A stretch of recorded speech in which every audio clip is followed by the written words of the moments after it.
This is the story of the man who made trees blossom.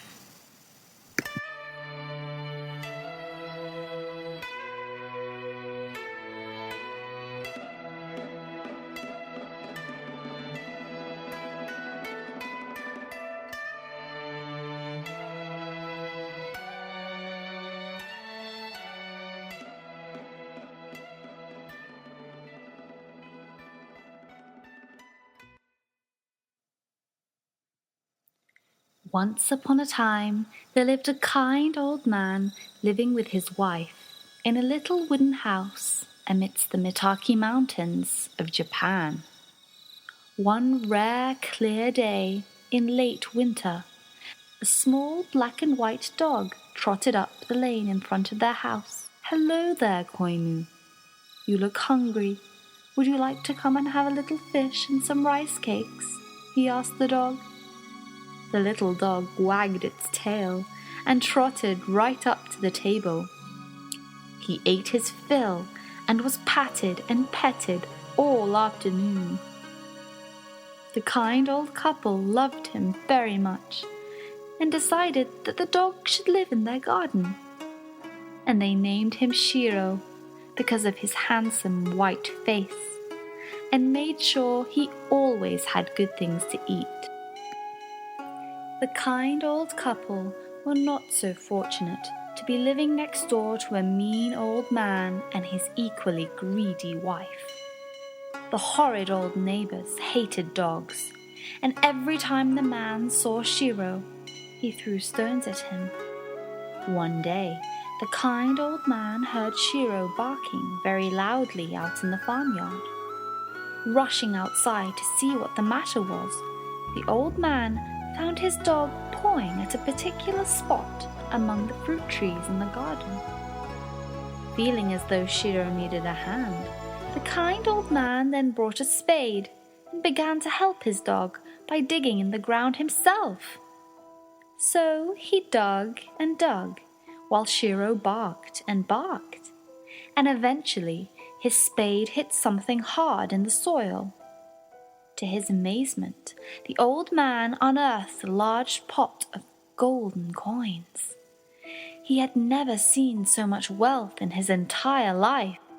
He rushed home to show his kind wife, and they promptly brought a whole extra fish and plate of rice cakes to thank Shiro for leading them to the coins. Meanwhile, the mean old man next door had been jealously spying on his neighbor, and of course wanted just as much gold for himself.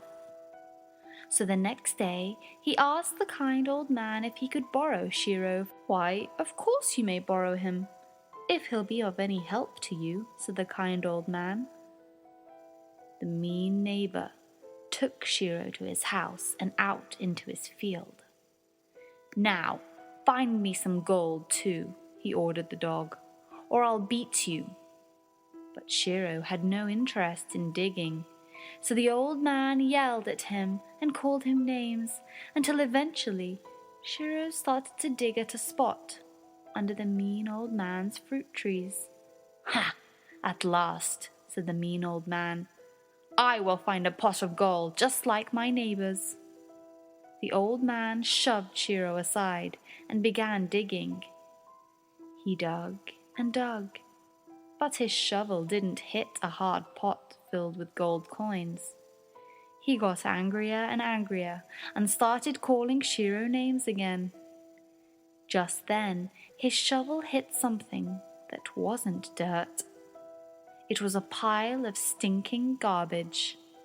The old man was so angry, he threw his shovel at Shiro and killed him. When the kind old man came back that afternoon to collect his dog, he found Shiro's body under the bare fruit trees. He picked up the little dog to carry him home and wept in sadness. He and his wife mourned their little friend, but did not blame the mean old man for his death.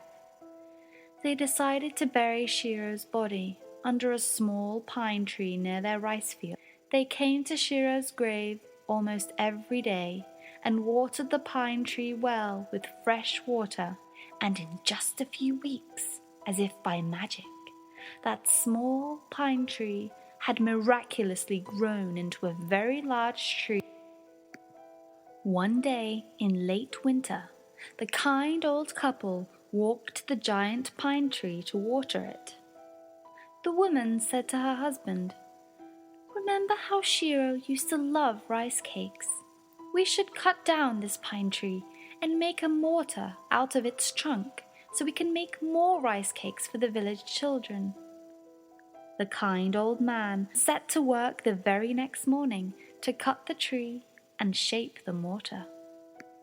When he was finished, he gave it to his wife and filled it with steamed rice. Then, by magic, the rice miraculously turned into gold coins in the mortar. The gold filled the mortar and spilled out onto the ground. The mean old man next door had been watching the kind old woman. He was jealous. The next day, he asked the kind old man if he could borrow the mortar. "Of course," the kind old man answered. The mean old man took the mortar home and called to his greedy wife, "Wife, make me a giant pot of steamed rice, and I will turn it into gold." When the rice was done, the mean old man poured it into the mortar and began pounding. He pounded and pounded, but the rice didn't turn into gold.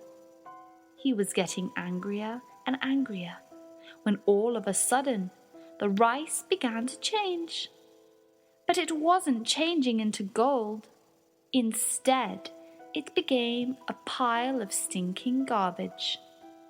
The old man was so angry, he picked up his hatchet and hacked the mortar into 100 pieces and set them on fire.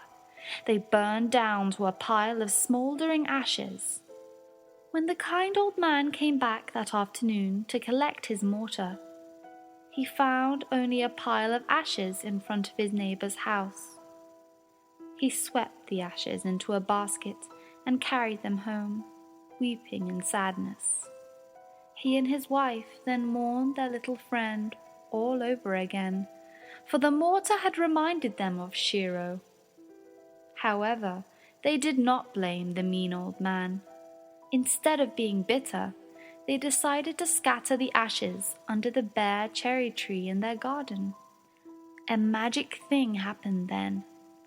As the kind old man and his wife spread the ashes around the cherry tree, a warm spring breeze picked them up and swirled them all around the tree. The kind old man and his wife wiped the ashes out of their eyes.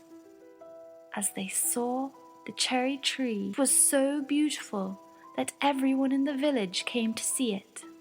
News soon spread of the kind old man's beautiful tree to a larger town where a young prince lived. He asked the kind old man if he would come to his garden to make his cherry trees bloom so beautifully. The kind old man could not refuse, so he gathered up the basket of ashes and followed the prince.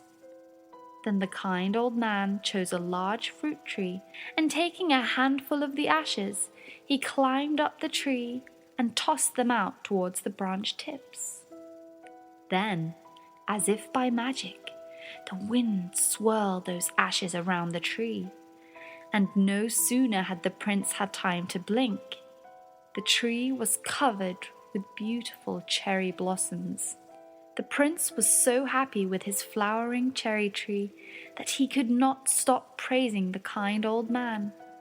"It was the ashes of dear Shiro that made the tree blossom," the kind old man insisted. The prince declared that the kind old man should be called Hana Sakajiji, which means the old man who makes the trees blossom. The prince showered the old man with gifts of gold and silver. Hana Sakajiji and his wife were loved and respected by all their neighbors. Their cherry trees blossomed every spring into the most beautiful trees in the world. And every spring, in the garden next door, remained a few cherry trees. that never blossomed.